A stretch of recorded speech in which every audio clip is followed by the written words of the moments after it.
Bonsoir, moi c'est Segla Mathieu Abiti, technicien en installation et maintenance informatique. Et aujourd'hui, nous voulons parler de la fonction ci-dessus. Sans plus tarder, nous allons passer au bureau.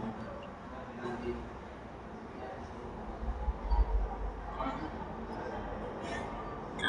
Partons de l'hypothèse que nous voulons afficher un résultat réussite pour les nombres, pour les notes supérieures à zéro et un résultat échec pour les notes inférieures à zéro.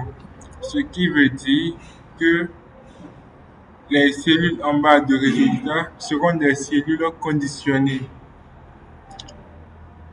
Et c'est pour ça que Excel a mis en place la fonction si. Donc la fonction si, elle prend trois arguments.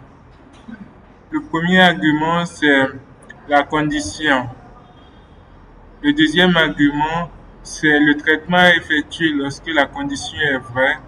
Et le troisième argument, c'est le traitement à effectuer lorsque la condition elle est fausse. Donc nous allons passer à la pratique. Donc je mets égal, je fais appel à la fonction si. Je dois mettre la condition puisque c'est pour les notes.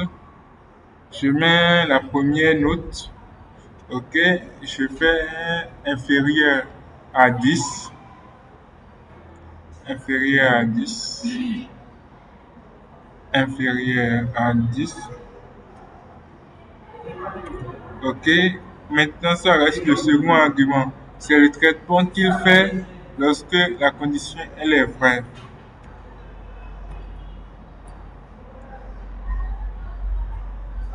Ok, le traitement qu'il fait lorsque la condition elle est inférieure à 10 est échec.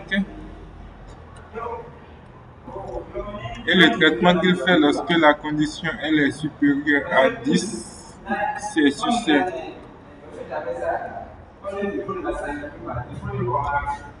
Ok, et je valide. Donc pour le reste, j'utilise la barre de recopie pour tirer vers le bas. On voit que lorsque c'est 0, c'est normalement c'est échec. J'ai laissé un C là. Un C là.